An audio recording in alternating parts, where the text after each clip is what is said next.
70 से 80 लोगों को गाड़ियों से उतार के मार दिया गया है। एक ही सोल्यूशन होता है जंग बंदी कराने का, सीज़ फायर कराने का और मसले हल करवाने का, वो होता है टेबल टॉक। आईटी इंडस्ट्री पे इतनी हम लोग रिस्ट्रिक्शंस लगा रहे हैं तो उसके सिलसिले में फिर निकलता है ब्रेन ड्रेन। साथ हमारा जो पड़ोसी ममालिक है इंडिया, उसकी आईटी सेक्टर आप देख सकते हैं वो कहाँ चला गया, क्योंकि इंडिया ने सही वक्त पर अपनी आईटी वालों को फैसिलिटेट किया, सपोर्ट किया। हमारा जो सारा अच्छा जहन है बच्चों का वो सब बाहर लोग चले जाते हैं। आज किसी कॉलेज यूनिवर्सिटी स्कूल में जाए ना, आप उससे पूछें अगर आपको मैं एक अपॉर्चुनिटी दूं आपने बाहर जाना है, 99% बच्चे बाहर चले जाएंगे। तो जब यहाँ से लोग सीखेंगे और वो परफॉर्म नहीं कर पाएंगे तो फिर देखिए हमारा फाउंडेशन का काम है कि सिर्फ प्लेटफॉर्म देना उन बच्चों को। आपको हाथ पकड़ के आपको $1000 कमा के नहीं दे सकते। मास्टर्स करके एमफिल पीएचडी करके लोग रिक्शा चला रहे हैं। जो लीडर होता है, जो एक बड़ा आदमी होता है, वो अगली जनरेशन का सोचता है, लेकिन जो हमारे पॉलिटिशियन हैं वो अगली इलेक्शन का सोचते हैं। तो नाउमीदी जैसे मैंने कहा कुफ्र है। बहुत जल्द आप पाकिस्तान में भी इंशाल्लाह देखेंगे कि चीज़ें अच्छाई की तरफ जाना शुरू हो जाएंगी।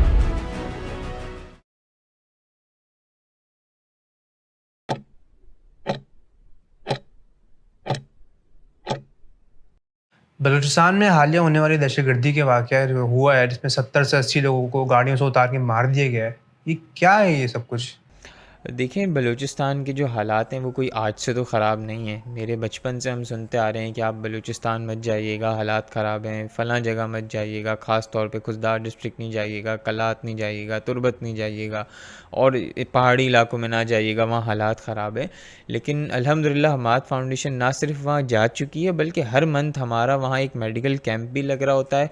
हमारे 3 प्रोजेक्ट इस वक्त जब मैं आपसे बात कर रहा हूँ बलूचिस्तान में लगे हुए हैं, जिसमें एक हमारा स्कूल है जो कि खुजदार में है, जहाँ 120 से ज़ायद बच्चे तालीम हासिल करें जो आज तक कभी स्कूल गए ही नहीं थे। इसके अलावा हमारा कोयटा में एक स्किल सेंटर है, जहाँ ऐसे सफ़ेद पोश लोगों को जिनके पास इतनी सहूलियात फैसिलिटीज़ नहीं है, उनको free of cost English, graphic designing, Shopify, content creation और डिफरेंट क्लासेस इनको बिल्कुल फ्री ऑफ कॉस्ट करवाए जा रहे हैं। इसके अलावा हमारे तकरीबन 7 से 8 वाटर प्लांट सिर्फ बलूचिस्तान में लगे हुए हैं और उन एरियाज़ में लगे हुए हैं जहाँ पानी का नाम तो आप भूल ही जाएं और वहाँ जाना भी कोई तसव्वुर नहीं कर सकता। मेन शहरों से उनकी ड्राइव बाय रोड 4x4 अगर आप लेके जाएं तो तकरीबन 8 से 10 घंटे आप लोगों को लगते हैं। वो इतने वहाँ पे जो है रोड और इंफ्रास्ट्रक्चर इतना ख़राब है। अब जहाँ तक रही बात कि ये हालात ठीक कैसे होंगे, तो इसका एक ही सोल्यूशन है कि टेबल टॉक।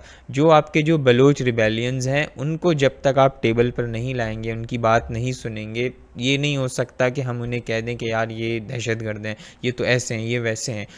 हमेशा जितनी भी तारीख आप इंटरनेशनल रिलेशंस आप जब पढ़ेंगे, तो आप दुनिया की तारीख जब आप पढ़ते हैं तो एक ही सोल्यूशन होता है जंग बंदी कराने का, सीज़ फायर कराने का और मसले हल करवाने का, वो होता है टेबल टॉक। दुनिया सालों 20-25 साल तक दुनिया कहती रही कि आप तालिबान को क्रश कर दें। अमेरिका ने उनकी बात सुनी, उनको क्रश करने पे गए, उल्टा अमेरिका का ही नुकसान हुआ। एंड में क्या हुआ, जब तक टेबल टॉक्स नहीं हुए अफ़गानिस्तान में अमन नहीं आया। तो यही मसला अब बलूचिस्तान में हमें नज़र आ रहा है। खैर उतना संगीन नहीं है, लेकिन जब तक हम बलोच रिबेलियंस को टेबल पर नहीं लाएंगे, उनकी बात नहीं सुनेंगे, उनके कंसर्न नहीं सुनेंगे, उनको हल करने की कोशिश नहीं करेंगे, ये मसला कभी भी हल नहीं होगा। हमाद फाउंडेशन बिला रंग और नस्ल की तफरीक के लोगों को सर्व कर रहा है, लेकिन वहाँ पे एक प्रॉपर ग्रुप के लोगों को टारगेट किया गया है, तो इसका क्या? देखिए मैं आपको वही बात मैं रिपीट करूँगा, इसका एक ही सोल्यूशन है। इसका सोल्यूशन ये है कि जब तक टेबल टॉक नहीं होगा, उनकी बात आप नहीं सुनेंगे। अगर मेरी और आज आपकी लड़ाई है, मैं आपकी बात ही ना सुनूं और आप पे हाथापाई शुरू कर दूं, तो आपको मेरे अंदर आपके लिए गुस्सा और बढ़ जाएगा। इसी तरह आप अगर मुझ पे हाथापाई शुरू कर देंगे तो मेरा गुस्सा आपके लिए बहुत ज़्यादा बढ़ जाएगा। इसका एक ही सोल्यूशन है कि कोई ऐसा दोनों पार्टीज़, कोई ऐसा मीडिएटर, ऐसा निगोशिएटर चुने जो कि बलोच रिबेलियंस को भी एक्सेप्टेड हो और हमारी जो सिक्योरिटी एजेंसीज़ हैं उनको भी एक्सेप्टेड हो। वो बीच में उनको लाए, बिठाए, बात करवाए और ये मसला टेबल टॉक के अलावा ये हल हो ही नहीं सकता। इस सारे मामला में पाकिस्तान की ब्यूरोक्रेसी, इसका क्या कितना रोल है, कितना अहम किरदार है इसका? देखिए पाकिस्तान की ब्यूरोक्रेसी का सिर्फ इस मामले में नहीं, हर मामले में एक बहुत ज़्यादा अहम किरदार है, क्योंकि हुकूमत शायद 5 साल बाद चेंज हो जाती है, लेकिन एक जो लड़का या लड़की जो CSS करके या अपना ब्यूरोक्रेसी में आता है, वो कोई पाकिस्तान को अच्छे खासे साल सर्व करता है। तो अगर उसका काम गवर्नमेंट, मैंने जैसे कहा कि 5 साल में चली जाती है ब्यूरोक्रेसी, वो कितने 20 25 30 साल पाकिस्तान को सर्विस देता है वो। तो जब तक उसका एक पॉजिटिव किरदार नहीं होगा, उसका एक समझ लें प्रोग्रेसिव किरदार नहीं होगा, पाकिस्तान की जो पूरी मईशत कह लें, गवर्नेंस कह लें, वो रुक जाएगी। आज अक्सर आप देखते होंगे कि सोशल मीडिया पे आजकल एक नया ट्रेंड चला हुआ है कि जो आपके नए नए ब्यूरोक्रेट बन गए, जो हम मुझ जैसी एज के हैं, जो उनको बड़ा शौक़ है इंस्टाग्राम पे रील्स बना के डालेंगे, अपनी टिकटॉक्स बना के डालेंगे, वो गाड़ियों से उतर रहे हैं, ओहो लोग छापे लगा रहे हैं, सील कर रहे हैं, लोग कहेंगे यार देखो बड़ा ज़बरदस्त काम कर रहा है ये, गुड वर्क माशाल्लाह। लेकिन मसला ये है कि उन लोगों को पता ही नहीं है कि एक्चुअली उसका काम ही यही है।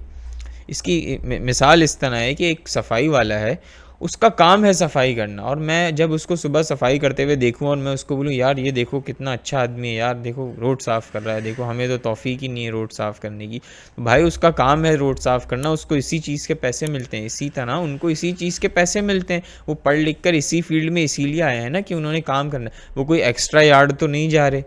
पाकिस्तान में जो आईटी इंडस्ट्री है, जो आईटी सेक्टर है, वो पाकिस्तान का 1% ऑफ टोटल जीडीपी कमा के दे रहा है।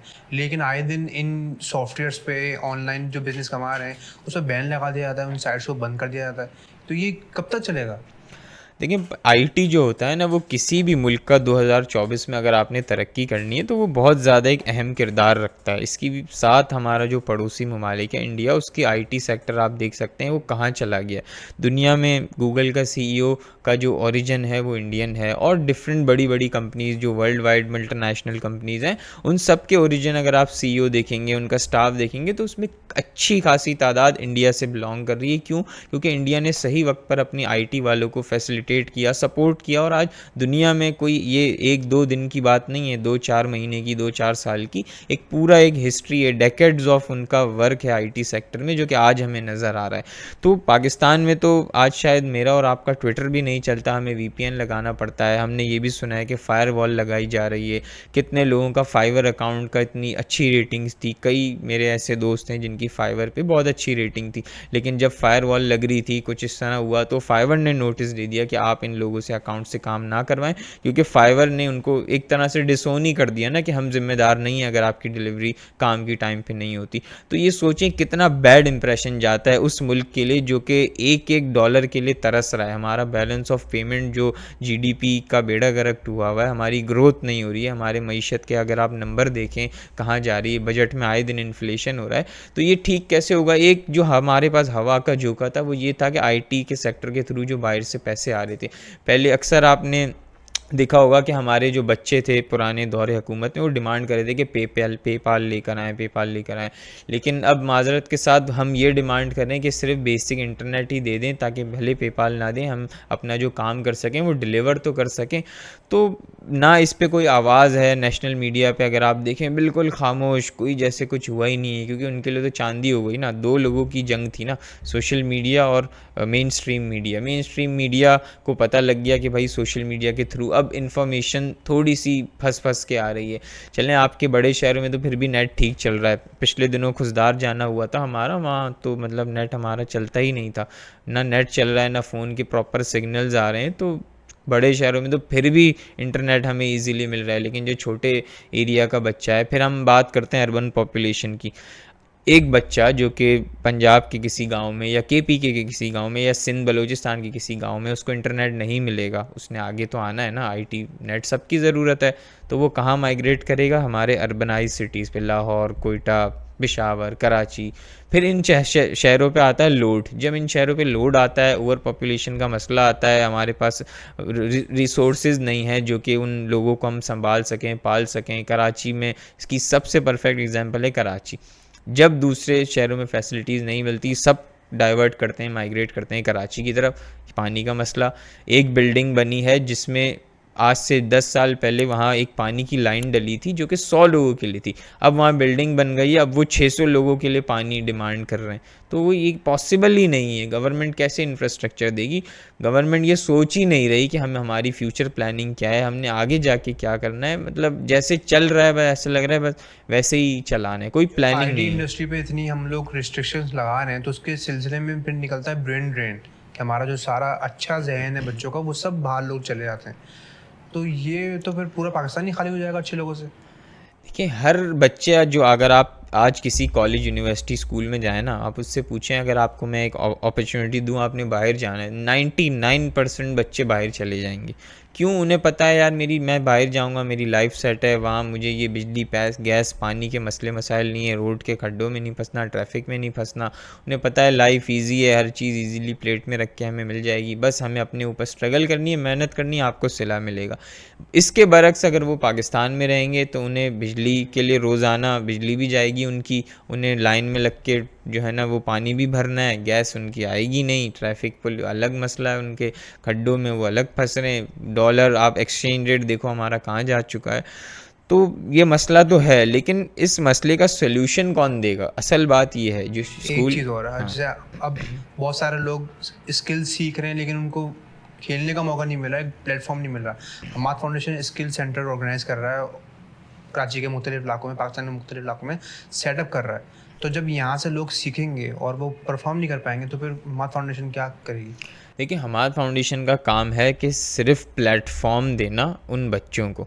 अब आगे उनका काम है वो उनको किस तरह अवेल करते हैं। मैं आपको अपने लैंग्वेज सेंटर में सिर्फ इंग्लिश सिखा सकता हूँ, मैं आपको अपने स्किल सेंटर में सिर्फ ग्राफिक डिज़ाइनिंग वीडियो एडिट सिखा सकता हूँ, लेकिन मैं आपको आपका हाथ पकड़ के आपको $1000 कमा के नहीं दे सकता, वो आपने खुद करना है।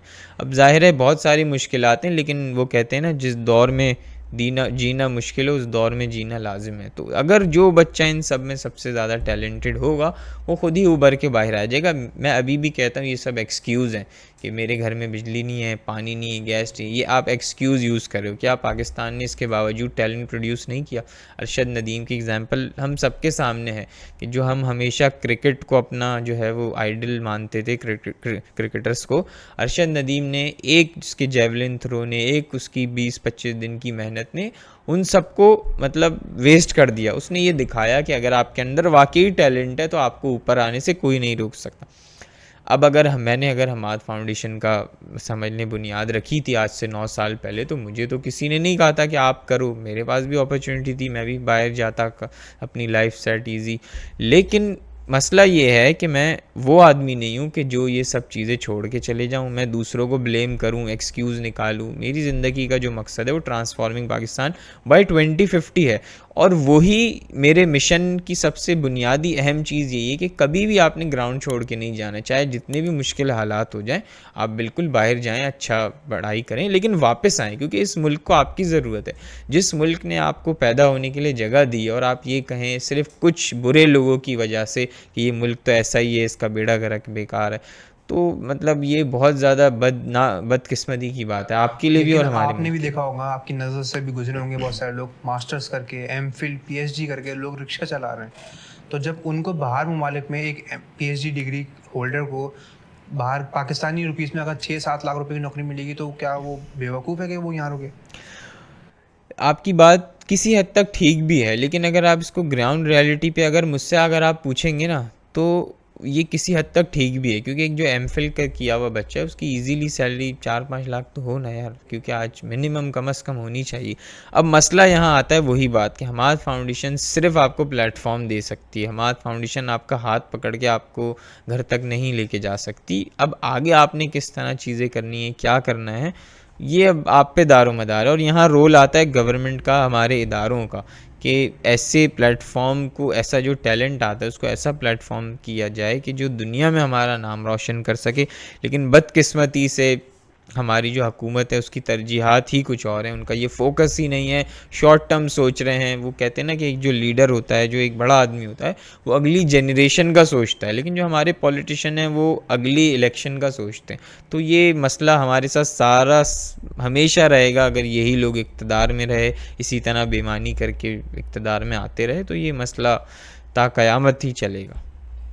जब इन सारे हालात को हम लोग देखते हैं तो ये चीज़ भी हमें देखने को मिलती है कि बहुत सारी हमारी जो आवाम है, ख़ासतौर पे यूथ, उनमें हेल्पलेसनेस है, नाउम्मीद हो चुके हैं कि अब कोई उम्मीद ही नहीं है पाकिस्तान में, बस पाकिस्तान से बाहर निकलो। तो उसका क्या हाल है आने वाले दिनों में? देखिए, होपलेसनेस, मायूसी इस्लाम में कुफ्र है। इस्लाम में मायूसी की इजाज़त ही नहीं है। मैंने जैसे पहले आपको बताया कि हमाद फाउंडेशन की जब मैंने बुनियाद रखी थी आज से 9 साल पहले, तो मोर और लेस यही हालात थे। कोई हम स्विट्ज़रलैंड नहीं थे, अमेरिका नहीं थे, हमारे यही हालात थे। उसी मुश्किल वक्त में हमाद फाउंडेशन ने सरवाइव किया है। उसी मुश्किल वक्त ने हमने बुरा टाइम देखा है, हमारे पास अपॉर्चुनिटीज़ भी आई थी, मैंने पर्सनली उसको इसलिए अवॉइड किया क्योंकि मैं एक पाकिस्तान को एक बेहतर मुल्क बनाना चाहता हूँ। अब जो आज लोगों को लगता है कि हमाद फाउंडेशन ने बड़ा इजीली 9 साल में बड़ा ये कर लिया वो कर लिया, इस 9 साल की अगर आप पूरी हिस्ट्री देखेंगे ना, उसमें हमने किस तरह स्ट्रगल किया है, किस तरह हमने मतलब लोगों को कन्विंस करने की कोशिश की है कि यार आप मेरी बात सुनो, मैं आपको ये बता रहा हूँ, ये हम करके रहेंगे। जब हम 2016 में 17 में किसी को बताते थे ना कि हम अपना एक प्रोजेक्ट लाएंगे, रोटी बैंक या मेडिकल कॉम्प्लेक्स या हम स्कूल बनाएंगे, तो दूसरे लोग तो छोड़ो, अपने आप के दोस्त यार ही हंसते थे कि यार ये देख कैसी बातें कर रहा है पागलों जैसी। लेकिन आज उसको वाकई रियलिटी में हम कन्वर्ट कर चुके हैं, हमारे स्कूल भी चल रहे हैं, मेडिकल कॉम्प्लेक्स भी चल रहे हैं, और अब हम सिर्फ ग्रोथ कर रहे हैं। उस वक्त ज़ाहिर है मेरा इतना एक्सपीरियंस नहीं था, तो उस वक्त मैं सर्वाइवल के लिए जाता था, लेकिन जैसे जैसे एक्सपीरियंस हुआ तो अब मुझे पता चला कि survival is the death of growth. अगर आप सर्वाइवल पे जाओगे तो आप कभी भी ग्रोथ की अपॉर्चुनिटीज़ मिस कर दोगे, क्योंकि सर्वाइव करने की ना स्ट्रेटजी कुछ और होती है और ग्रोथ की स्ट्रेटजी एक अलग ही होती है। तो जब आप हमेशा आपका माइंडसेट होगा ना यार मुझे ग्रोथ ही करनी है, सिर्फ ग्रोथ करनी है, तो आप हमेशा ग्रोथ पे जाओगे, अपॉर्चुनिटी आप मिस नहीं करोगे। और जहाँ तक रही आपके सवाल की बात, तो मायूसी, मैंने जैसे कहा कि इस्लाम में कुफ्र है, और अगर मैं ही मायूस हो जाता तो हमारी पूरी टीम एक तरह से मायूस हो सकती थी।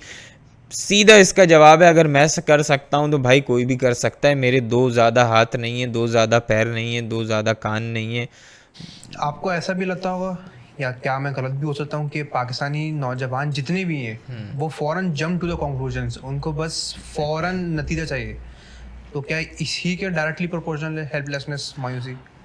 देखें, एक हमारी कौम का एक छोटा सा एक मसला है, वो ये है कि हमें पहले ही दिन ना रिज़ल्ट चाहिए, क्योंकि रिज़ल्ट 1 साल 2 साल में नहीं आता। आज मैं आपको कह रहा हूँ कि जब हम बात कर रहे हैं ट्रांसफॉर्मिंग पाकिस्तान बाय 2050 का, तो सिर्फ 9 साल हुए हैं भाई। पेशेंस ज़िंदगी में बहुत ज़्यादा समझ लें अहमियत का हामिल है, क्योंकि अगर हम 2050 से पहले अगर हमने पेशेंस खो दिया ना, तो ये जो हमने इतनी बड़ी अपनी जो छोटी सी काम किया है, कम्युनिटी बिल्ड की है, वो हम सब समझ लें कि जो है ना वो मिस कर देंगे, उसको हम वेस्ट कर देंगे। तो लोगों को पेशेंस थोड़ा बहुत तो ज़ाहिर है करना पड़ेगा पेशेंस।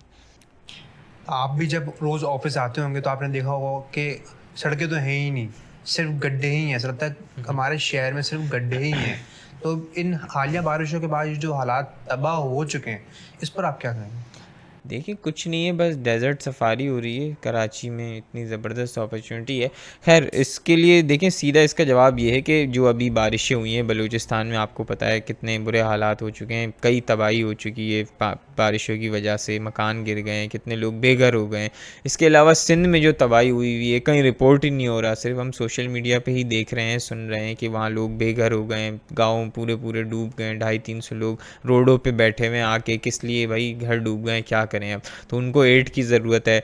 इसके अलावा कराची का अपना बुरा हाल है, एक तो वैसे ही हमारा इंफ्रास्ट्रक्चर कोई जिस बेग तबाह हाल था, उसके बाद बारिशें हो गई तो हर सड़क का मतलब बेड़ा गर्क हो गया है। और मुझे नहीं लग रहा कि अगले ये 2-3 महीने में भी ठीक होने वाला है, क्योंकि जिस तरह हाल हुआ है, और अभी एक और स्पेल भी सुना है मानसून का आने वाला है, तो समझ लें कि लेकिन आपको नहीं अल्लाह लगता हाफिज़ कि है। जहाँ के रोड्स ख़राब हैं वहाँ पे एक वीआईपी मूवमेंट करवा दी जाए, ताकि रातों रात रोड बन जाए? देखिए मैं तो कोशिश करूँगा कि वीआईपी मूवमेंट कराची के हर इलाके में होनी चाहिए। उसकी वजह ये है कि वीआईपी मूवमेंट छोड़ें, मैं कहता हूँ पीएसएल जल्द से जल्द आ जाए, ताकि कुछ शहर में मैरियट से लेके तो स्टेडियम तक की सड़क बन जाए तो अच्छा हो जाएगा ये। तो खैर ये बात तो आपकी सच है कि हम सिर्फ अशराफिया के लिए अलग कानून है हमारे मुल्क में, और जो गरीब लोग हैं उनके लिए अलग कानून है। अगर कोई गवर्नर या वज़ीर आला उस रोड से गुज़रता है तो वो लेकिन सड़क ये लगे। इनजस्टिस नहीं कि जो लोग उन गाड़ियों में गुजर रहे हैं, वो गाड़ियाँ भी हमारे पैसों की हैं, टैक्सेस की, तो वो लोग भी हम लोगों ने सिलेक्ट किए हुए हैं। नहीं, हमने सेलेक्ट नहीं किया। आप सबको पता है कि जो हुकूमत आई है 8 फरवरी को, एक तारीखी मतलब बेमानी, तारीखी धांधली के थ्रू आई है। लोगों ने तो मतलब जो वोट दिया था वो कुछ और ही नतीजा उससे निकलना चाहिए था। लेकिन देखें, हज़रत अली ने भी एक बात कही हुई है ना कि कुफ्र का निज़ाम चल सकता है, जुल्म का निज़ाम नहीं चल सकता। तो कब तक, 5, 10, 15, 20 साल इस निज़ाम ने कोलैप्स होना है, सबको कटहरे में खड़ा होना है और दुनिया में ही खड़े होना है। क्योंकि अब जो दौर है वो, मैं हमेशा कहता हूँ, रील्स का दौर है, अब है फास्ट दौर। पहले हम देखते थे लंबी लंबी वीडियोस देखते थे यूट्यूब की, अब है रील्स का दौर, फास्ट दौर है। जो गलत करेगा वो दुनिया में ही उसको भुगत के जाएगा, ये आप मेरी बात याद रख लीजिएगा। तो उन सब एक एक आदमी को जिसने इस मुल्क को नुकसान पहुंचाने की कोशिश की है, वो आप देखेंगे आपकी और मेरी और देखने वालों की ज़िंदगी में वो कटहरे में खड़ा हुआ होगा इंशाल्लाह। एक सवाल और मेरे जहन में उभर रहा है कि तालिबे इल्म स्टूडेंट्स जो हैं वो किस तरीके से एक मुल्क का निज़ाम चेंज करने में या मुल्क को किसी तरीके से बेहतर राह पे चलाने पे अपना किरदार अदा कर सकते हैं। देखिए, इस वक्त जो बांग्लादेश में हुआ है ना, उसके बाद सब यही कह रहे हैं कि पाकिस्तान में भी एक स्टूडेंट रेवोल्यूशन होनी चाहिए।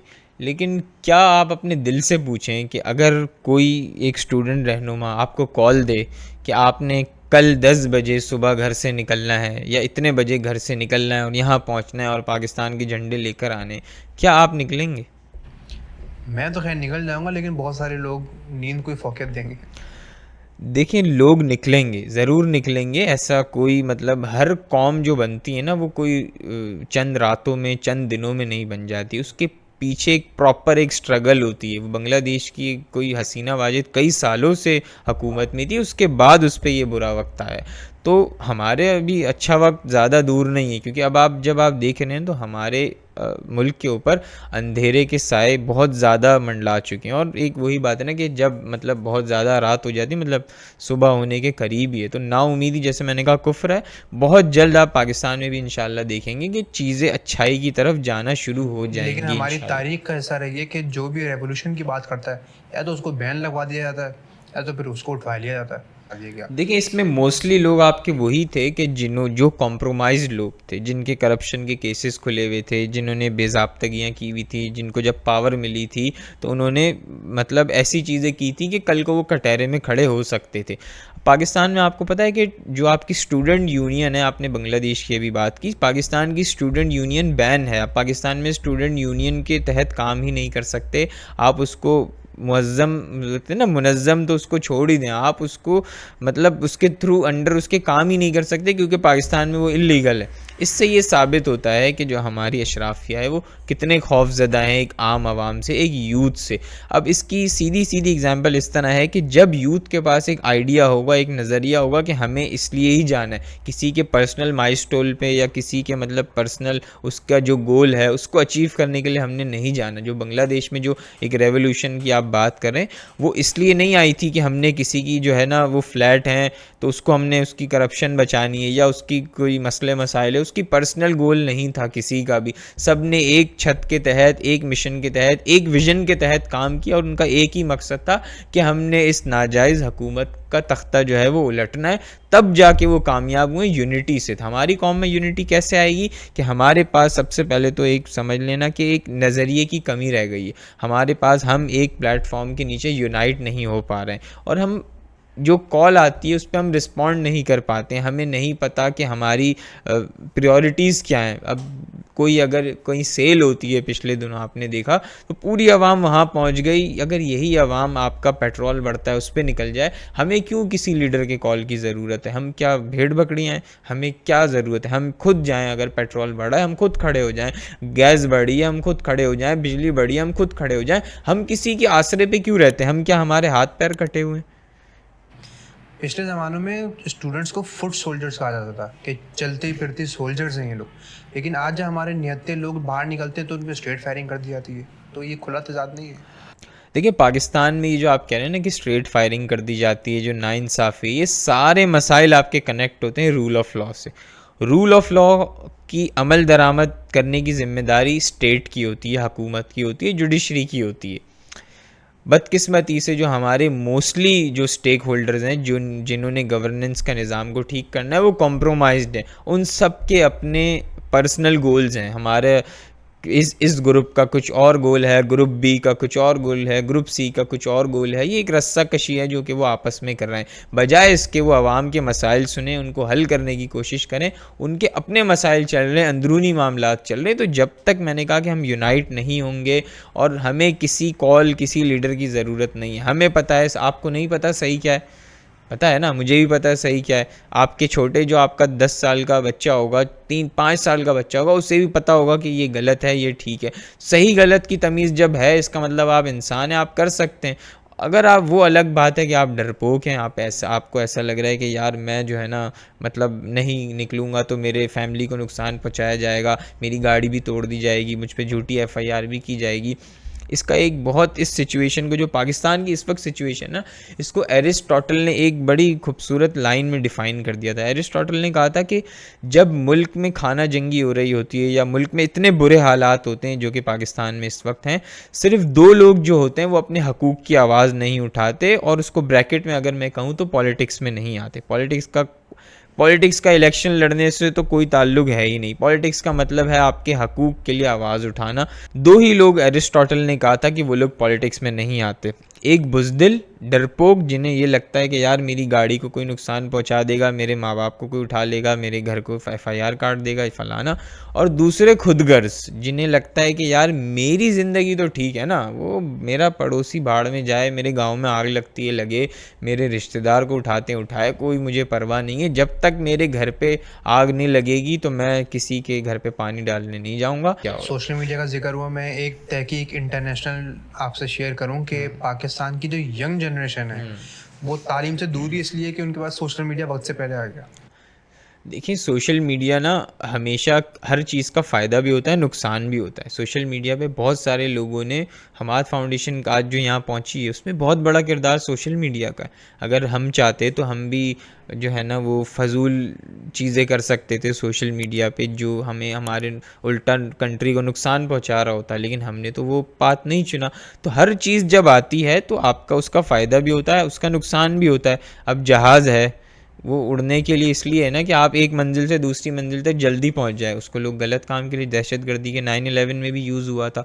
तो क्या सोशल मीडिया बैन कर दें हम? तो क्या जहाज़ बैन कर देने चाहिए थे 9/11 के बाद? हर चीज़ जब होती है उसका गुड और बैड दोनों होता है। तो ये दुनिया है, ये गुड और बैड इसका साथ साथ ही चलता रहता है।